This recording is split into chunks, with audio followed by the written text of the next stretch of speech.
My name is Masiwa. Just before I respond to your question, uh, just a remark to say that I think when we talk of finance for development issues, we need to be careful not to characterize the current challenges that we're having as Africa as a financing gap issue. So I think that that is important because we know from history what solutions based on financing gap has led Africa to. It has not really resulted in much. So I think it's important that we also recast our conversations in terms of Africa's challenge being a productivity gap, policy space issue, capacity issue as well, and not necessarily a financing gap issue. That leads to the issue of the role that the financing institution should play. If we cast our issue as a financing gap, then we are not going to, the financing institutions, especially IMF, is not going to play a different role than they have played before. And we know the consequences that that has brought on the continent. Just to go to the issue of a lot of the external debt that countries have, and if you look at the people or institutions that are being owed, IMF is one of those. But on several occasions, they've reluctantly admitted that some of their policies in Africa have not worked. But we have not done anything to hold them accountable to that. I think it's important to use the forthcoming Sustainable Development Goals framework as a breaking point to actually ask for moratorium on some of these issues, some of the debts owed to IMF and other key institutions. I think it's important, and coupled with the issue of asking for openness and transparency on external debt issues.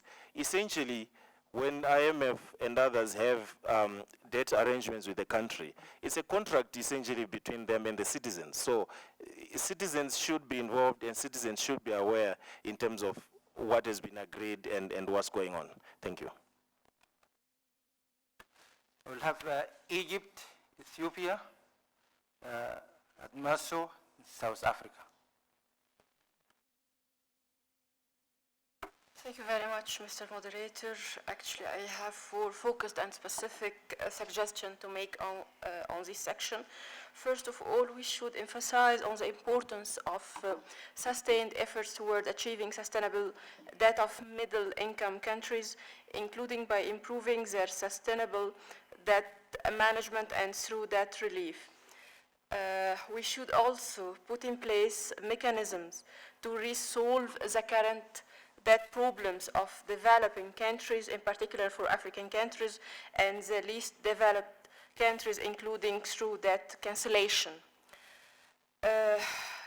Bilateral donors and multilateral financial institutions should provide to least developed countries and low and middle income countries grants and concessional loans as the preferred modalities of their financial support instrument to ensure that sustainability. We have also to make sure that resources provided by developed countries for debt relief should not detract from ODA resources intended to be available for developing countries. Thank you very much.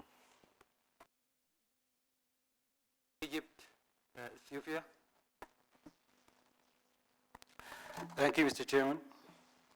My comment is specifically to paragraph 57, where it speaks about the critical importance of ODA and where African countries have limitation in raising capacity.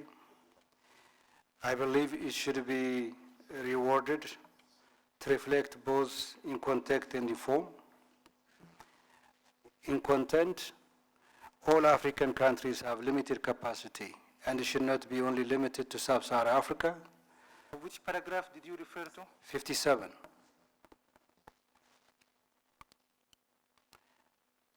57, where it refers to LDCs and others, but towards the end of the sentence, it talks about Sub-Saharan Africa. Therefore, it is in this regard that all African countries have limitations in terms of raising capacity. And in form, when we refer to ODA within the UN and the African context, we take Africa as a whole. We do not believe that Sub-Saharan Africa is only countries that have limitation of raising capacities. If in fact we wanted to give emphasis, it should be referred as to specifically to LDCs, LLDCs, but also all African countries. Thank you, Mr. Chairman.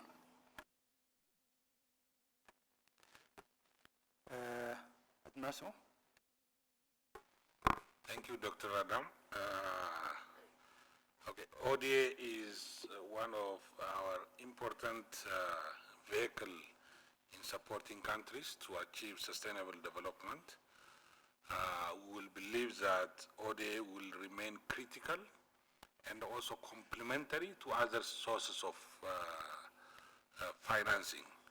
So the issue of, I think we need to have a specific recommendations and deliverables from this meeting in terms of ODA. Number one is about recommitment issues. We urge the developed countries to recommit to the 0.7 GNI, which they have already recommitted, and they are still recommitted, but committed, but we need to have a time bound. That is the most important thing, and we are very happy to see that the report has indicated the time bound. Is 2020 is correct, or do we need it before? We need to further deliberate on that. But it says we strongly encourage, not encouraging, we strongly request the time-bound issue. So we are requesting that one. That's number one. Number two is also the declining trend of ODA to LDCs. That's number one. We already only getting about 0.9 instead of 0.15. So we need to also ensure the 0.15 to 0.2 for LDC has the flow of funds should be ensured. That's also one of the issues. In fact, it is a declining trend. Also, we need to reverse that aspect as well. Third, about the quality of ODA, which has not been addressed in this report as well. When we say the quality of ODA, we are referring to about the impact of ODA, especially about the fragmentation issues. So we really strongly demand the improvement in the quality of ODA, more of, for example, approaching sectoral and also programmatic approach, where it will have a bigger impact in terms of implementation. So that's one of the area we need to really strongly recommend also. Then on development effectiveness, or previously we said aid effectiveness, has not been also strongly reflected in this document, also in the report, and that is the country ownership, aligning behind the national systems, aid predictability, and so on are very important principles that, so we need to strongly reflect into this document, which is missing now. Again, on terms of the role of ODA as itself serving as an investment, for example, in infrastructure, and so on, as compared to the catalyst, the role of catalyst. So the report emphasizes much more on the role of ODA on the catalyst in leveraging. That's okay, we agree with that. But also itself will serve as an investment. So I think that aspect needs to be strongly come out as well. Then in terms of allocation of ODA, where our ODAs are going? How are we getting returns from ODA? I think we need to strongly also recommend that ODA should be allocated for the asset generation that generates economic growth, improves the productive capacities, and so on and so on. I think we need to strongly agree on that. We also, in the report, agree that the ODA should be targeted to the poorest countries, that's those most in need of that because of the NSO. The sub-Saharan issue has been already addressed, so I think we say Africa has, as a continent, has a special need, special reference. In the future we want, in the UN language, and we want to stick to that language, the whole Africa, not only sub-Saharan Africa. Thank you very much. I think I heard several proposals, especially on ODA. I'm not going to try to summarize them right now or reiterate them because I can see high demand for comments, and I think we will listen to further interventions, but I would like to point out that we need more proposals, especially on debt and accessibility of lending, and how to boost multilateral development banks, especially our own banks, because as we have seen in the aftermath of the recent financial crisis, African countries did not really have adequate access to financing. We saw one country in Europe, one small economy in Europe, getting more financial support than all Africa together. So this is an issue we need to make specific proposals on. Let me give the floor to CSO there in the center. No, sorry, South Africa, then CSO in the center, then Nigeria, Djibouti, and 2 CSOs on this side. Yeah, there. South Africa first, and then Dr. Mbada. Thank you very much, Mr. Moderator. Since we're talking about ODA, I'll make a few comments and suggestions in that regard as well. In the zero draft, paragraph 56 really needs to be significantly strengthened. As it is currently worded, it is warm and fuzzy and virtually meaningless. While certainly we want to see reference to the 0.7% target of GNI as ODA, we need to interrogate this paragraph very carefully. The way the sentence is written, we urge all developed countries that have not yet done so. Well, yeah, we can urge all we like. We've been urging for decades. This 0.7% target is decades old. I would suggest that not only do we need to see wording such as developed countries that have not yet done so commit to honor this target. We also need perhaps to address the level of ambition. There's been several conversations around this, that perhaps we hear all the time that the world has changed. Yes, it has. And maybe we need to change the target and raise the level of ambition to, for example, 1%. Why are we continuing to talk about 0.7? This sentence or phrase about indicative timelines to illustrate how, yeah, we really need a time-bound roadmap for full implementation.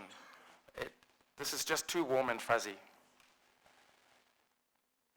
The next couple of paragraphs continue to be warm and fuzzy because they blur the definition of ODA.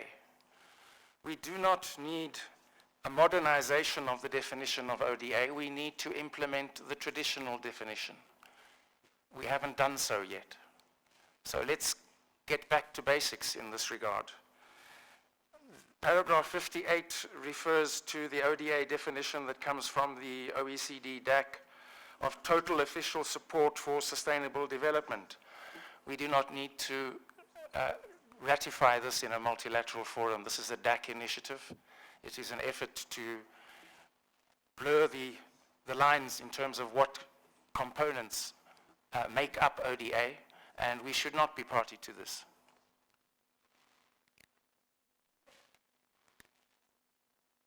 Paragraph 58 and 55 essentially speak of leveraging ODA for risk mitigation, amongst other things. We do not need to privatize the Global Partnership for Development in terms of international public finance. We run the risk of severely weakening the Global Partnership if we do so. And ODA is not about privatizing the profit and spreading the risk to the public sector through leveraged and blended funds. In terms of debt and debt sustainability, just a couple of quick comments.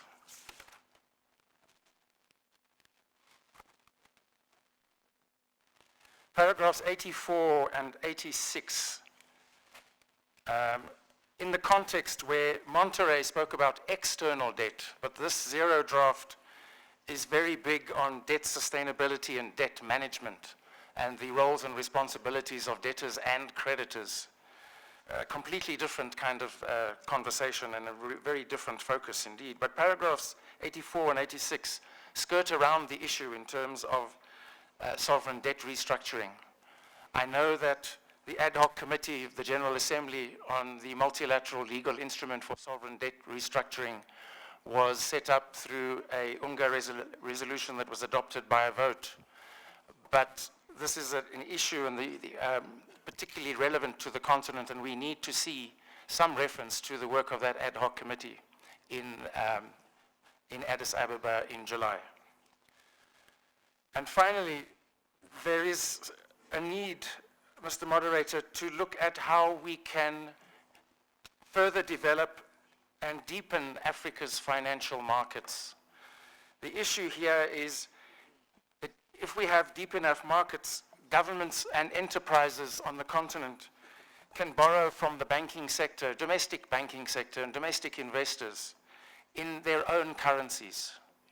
If you borrow in your own currency, you mitigate the risk that you run if you have exchange rate volatility and severe depreciation, which effectively pushes up governments' debt servicing obligations. This is a phenomenon that we already see on the continent, and any discussion on debt and debt sustainability must speak to this issue directly as well. Thank you. Thank you. Thank you, Mr. Chair. I have one small addition to make. Paragraph 56. As my colleagues from South Africa mentioned, the target of 0.7% has been there for decades. And as far as I remember, I don't think it has been met by many people. Only, I think, the Scandinavian countries or so. Although we all share our recognition, our appreciation of the support of the international community to less developed countries, and since this target has not been met, my suggestion is that if we can use moral suasion, by, say, for example, if we can add to this, strongly encourage all donor countries to meet their obligations, to ask the UN General Assembly to publish an annual list of countries who did not meet the target. This sort of moral suasion, in a way, it can actually make it a news issue in the media, and it will also act as some sort of information for the public in general. In these countries are democratic countries, and they really follow the public opinion of their people. This might affect positively the response of these countries. Just in case, if it is at all possible, if we can add some sort of moral suasion. Thank you very much. I'm glad with the way progress is being made on this issue, and I'm glad also that we're actually taking the draft text from the co-chairs para by para. First, just a quick observation. I will propose that we have concrete language on what we have on the table. This is the text from the co-chair, and we as experts, we had looked at this text and we observed that the text is already one-sided. The text is already one-sided. So what we need to do now is to have concrete proposals on this text, on deletion, editing, tweaking of language to our benefits. That's what I think this process, that's what I propose we'll do in this process, not actually giving rationale for whatever language is on the text. Then I also observed that the co-chairs have made an attempt to, one way or the other, pick agreed languages in some issues, because I just wanted to clear the air regarding the reference to sub-Saharan Africa and all that. I don't think we should start negotiating within ourselves as Africa. This has been the standard language we've used within the UN regarding this issue. But if colleagues feel strongly about it, then fine, we can still push for the amendment. But this has been a standard language. It has not, is not an attempt to maybe give a particular part of the region more benefits or more attention. It's been a factual report from the SG on the progress of the MDGs and also how far those in other parts of the region have gone in terms of eradication of poverty and implementation of the MDGs. So I just wanted to clear that.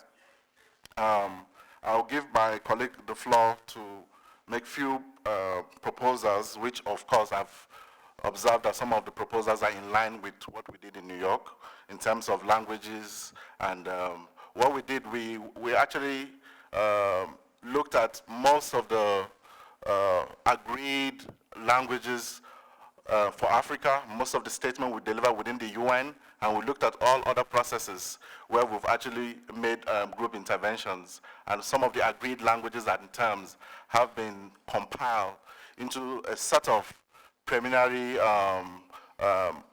group position, which we are going to share with colleagues in the course of our work. Thank you.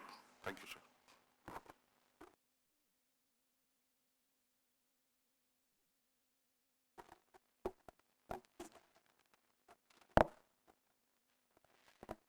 Good morning, and thank you, Coordinator. And again, as our Chair or Coordinator for the second committee has stated, we do apologize for being here late. I think maybe since when we came in, you were discussing the issue of debt and ODA. I would like to take this opportunity to share some of the ideas that we had shared at the experts level in the UN so that it can be reflected. I believe some of the colleagues, I've heard about the ODA in the proposal to have the 1%. I do believe that's important, even though they have not lived up to the commitments, but I think that it's important for us to ask for more, and so to increase the ODA with a view of implementing by 2020 the commitment to allocate the 1%. And also on the debt and external debt, if I can also talk a little bit about it, is that the resolution on sovereign debt crisis, of course, is currently governed by a loose of a set of mechanism. And I think for us, for Africa, it's important that we benefit from discussing this and the instruments to ensure that their sustainability is being discussed openly. So, of course, we welcome the ad hoc on debt, the ad hoc committee on debt restructuring mechanisms, which has started. We do ask, of course, to have more support. I think we've already had like one meeting, and so we're hoping that that's probably a good committee to discuss those issues. I believe for now, those are the few statements that I'll make, and then I'll do further intervention on the other issues. Thank you. I like the way the session is going. I think it will benefit us if we have it in form of interaction so that we all benefit from each other. What I said initially, I said we're flexible if we want to tweak the language and put Africa. But what I wanted, I was setting a word of caution that what we have here is not from us. This is from the co-facilitators. This is even an extreme language from the other side. If the other side is already consenting that there are certain specific group of countries, specific group of people that already have shortcomings, they have challenges, it is a good point for us as a strategy. What I was trying to say is that we should also be careful. We shouldn't be the ones that, as Africa, going to actually amend our own languages.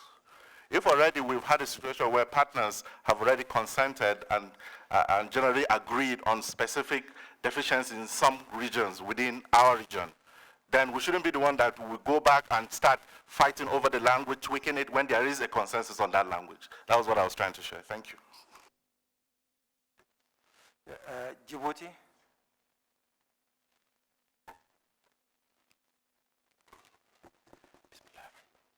Merci, Monsieur le Président. Donc, je vais être bref dans mon intervention. Hier, j'avais effectivement évoqué, donc peut-être de manière prématurée, la problématique de la dette. Donc, je vais revenir un peu sur l'intervention que j'avais faite hier sur le volet de l'initiative donc PPTE, qui a été donc effectivement une bouffée d'oxygène pour les pays africains, qui leur a permis donc de financer des infrastructures. Et je souhaite que dans notre document soit mentionné donc que cette initiative soit comment dire, élargie aux pays qui n'ont pas pu bénéficier, aux pays africains qui n'ont pas pu bénéficier de PPTE. Je voudrais aussi évoquer le cas le problème des ratios de l'endettement que j'avais un peu abordé hier. Le problème de l'Afrique, c'est un problème d'infrastructure et le financement de ces infrastructures. Mais ces infrastructures qui nous font défaut sont des infrastructures bien souvent régionales, donc qui nécessitent d'importants financements, alors que lorsqu'on regarde le financement de ces infrastructures et les ratios qui seront pris, ce sont donc les ratios nationaux. Donc, quand vous allez construire une route qui va relier deux pays ou une infrastructure de chemin de fer qui va relier deux pays, c'est au bénéfice de la région. Mais si on rapporte ça au ratio du PIB du pays, automatiquement, on va dépasser les ratios d'endettement et les institutions internationales nous diront que ces projets sont des projets à risque. Je voudrais aussi qu'on puisse donc élargir la réflexion sur la problématique de change.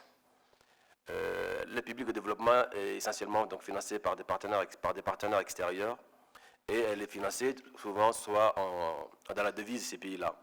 Et ce sont nos pays qui supportons l'intégralité du risque d'échange. Quand la monnaie de ce partenaire s'apprécie fortement, vous avez le service de la dette qui, lui aussi, s'apprécie fortement. Donc je pense qu'il faudrait là aussi, peut-être que ce soit au niveau des partenaires extérieurs ou au niveau même des institutions multilatérales, qu'il y a un partage des risques de change qui soit mis sur la table.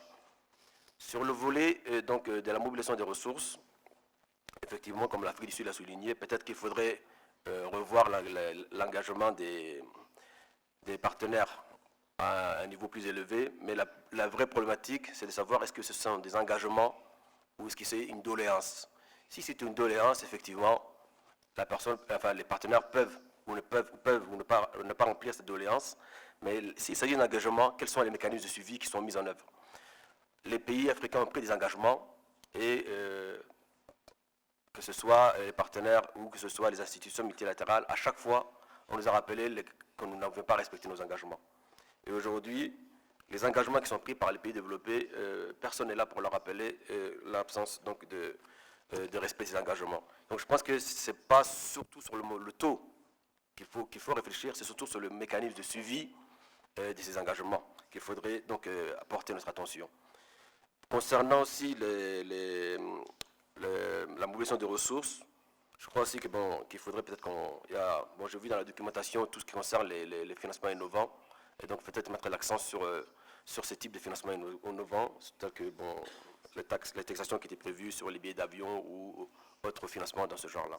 Parce que le monde étant ce qu'il est, on est resté sur des schémas classiques, alors que le monde évolue. Et les partenaires traditionnels aussi donc, sont confrontés à des problématiques qui sont les leurs, et peut-être de porter une plus grande réflexion sur tout ce qui concerne le financement innovant. Voilà, Monsieur le Président, merci. Thank you, Djibouti. We are running a bit behind time, so I will give the floor to 3 more interventions, starting with ADB, CSO, and then CSO. ADB, please. Thank you, moderator. I'll try to be brief. I think on the issue of the role of MDBs, which is well recognized in paragraph 63, what I would suggest is that specific reference is made to the document that the MDBs are jointly preparing, which is expanding on how they see themselves contributing to the financing for SDGs. So I don't know whether this is something that is already provided for, but I would suggest that somewhere in the document we make specific reference to that document and its recognition as part of the outcome document. The second thing, which kind of touches on the question of the disproportionate emphasis on private sector in the document, for me relates to how we are looking to align the outcome of the conference with the outcome of the SDG negotiations. Because I think one of the questions that has previously been raised is, how are we discussing financing for development when we haven't actually concluded on the SDGs? So maybe we need to think about also explicitly referring to the need to align future financing to the SDGs that will be agreed upon. And I think here for Africa and many of the LDCs, well, I should say 2/3 of LDCs are in Africa. Projections show that majority, if not most of the poor in future will be living in Africa. And therefore, when we come to the SDGs and the ambitious goals that we set at the global level, we're basically setting very ambitious goals for those African countries that are actually least developed. Now, the question is, how do we translate those ambitious targets to the national level? There are no national level SDGs that are being formulated as far as I'm aware. But at the end of the day, when we do the monitoring and evaluation, we will be benchmarking this on the performance at the national level. So we need to clearly indicate the financing needs to follow the needs in future. And for Africa, we will be carrying, I think, a disproportionate share of the responsibility to meet the SDGs, and not least because climate finance issues, climate change issues are going to be affecting the amount of finance that African countries need. Which brings me now to the other question about climate finance. My view would be that we should clearly isolate this issue and deal with it as a separate section in the outcome document. I think one paragraph under ODA, International Public Finance, doesn't do justice to the issues relating to financing for climate proofing, adaptation, and so on. And I understand, I recognize what was said, that we shouldn't compromise the negotiations of the UNFCCC. But at the same time, we should recognize that climate finance is going to be very critical for the attainment of the SDGs. And it is true that Africa is carrying a disproportionate share of the climate change. So we shouldn't really, as the African contributors to this outcome document, we shouldn't underplay the importance of making sure that we have not just the capacity to access the funding, but that the allocation itself recognizes the need to channel more money to African countries. Thank you. So, ADB, CSO. Yeah. Thank you so much. The issue of, or the question of ODA is a very important question, and it's good that we bring in lessons that we learned from the MDGs, where African countries were expected to deliver on the targets way before the money was put on the table. And it defeats any logic to see how you can deliver the targets and then the money comes after the targets. And therefore, it's important that we talk about when is this ODA, when is this 1% supposed to be delivered in order for it to be used in contributing towards the targets that we want to achieve. The money needs to come well in advance. So we need to ask for it, and as Africa, as the implementers, as ADB has said, we need to be focal and clear on that. Then secondly, it's the pattern that we have observed the way ODA is allocated. And the trend has been that the 0.7% is also calculated on the basis of the money given to strategic trading partners. So ODA is not necessarily allocated on the basis of developmental needs. And this locks out Africa quite a lot. And therefore it's important that we also be categorical and say ODA needs to be allocated on the basis of the developmental needs, and any amount that is allocated against that or is not allocated alongside that line should not be calculated as part of the 1% that we are talking about. This also includes investment that is made in the fight against terrorism and other security investments that do not necessarily contribute to the realization of the SDGs, but will be contributing to the interests of certain countries. And because the elements paper does not bring in certain aspects that are in the zero draft, I would like also to draw your attention to item number 45 on the zero draft. On this item, yesterday I said there's need for us to look at how we can draw from the resources that people bring in. And this article, this item number 45, singles out the big philanthropic givings. I don't know whether it's because they are big and volunteers like us, we are small and invisible that we are not included here. But I think it's important that we also suggest that many women, elderly, children are volunteering their time and resources, and they need to be mentioned here also. And we also need to bring in civil society because people give their time, expertise, and money for this contribution. So despite the fact that they are small and invisible, they also need a mention and recognition. Intervention, please. Thank you. My name is Dereje. I'm here on behalf of Tax Justice Network Africa. Just a few points. I hope we have noted the intervention of the South African delegate about the commitments which are never realized.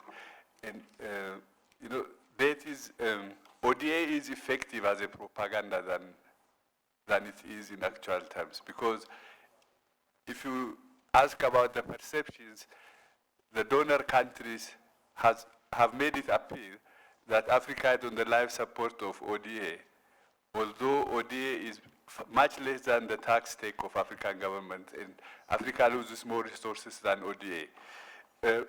But the 0.7% of GNI, it is not about developing rich countries being in economic stress to fulfill it. It's a matter of political will.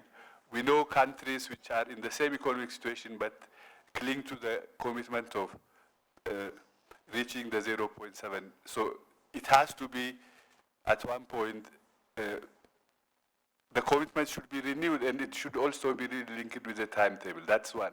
The second one is it's not only about not reaching the 0.7%, it is also about net transfers.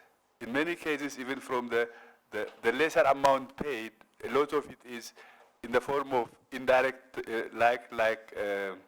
debt relief is calculated as part of ODA. It is not always about net transfers. So this should be also put in effect that we ensure all in donor country expenses are also deducted from official ODA. There is tied aid. As the South African delegate mentioned, these days ODA is being used also to leverage companies of the donor countries, and all this is calculated as ODA. So we have to insist that if ODA is ODA, it has to be a genuine transfer of fresh money. The second one is, as the Djibouti delegate also mentioned, some countries have started an initiative of introducing, for example, transaction tax, which is not going to be a burden on public resources in rich countries, and which can also be used to beef up ODA. So the two things might be worth mentioning in this thing. About debt restructuring, I think the lesson we learned from what happened recently in Argentina is the ruling was the ruling was done by a US court, which is in no way neutral. So we have to insist that debt rescheduling negotiations take place on a neutral platform. And the other thing is also, if we see the pattern of votes at the UN when the sovereign debt restructuring was voted, the pattern of vote shows that rich countries are not interested in having such neutral framework within which debt rescheduling could be negotiated. And unless there has been a lot about reckless borrowing, but nothing is happening when it comes to reckless lending. So it should be a framework which considers both creditors and debtors accountable for the judgment that, for anything that is being, when we consider about debt restructuring negotiations. The other one is the issue of countries to consider debt crisis only as a liquidity crisis. We see it in Greece, is not something that can make debt sustainable. So the issue of insolvency, sovereign debt restructuring should be taken care of in a neutral platform within a multinational legal framework. So we have to insist on this if we want to move forward. Thank you.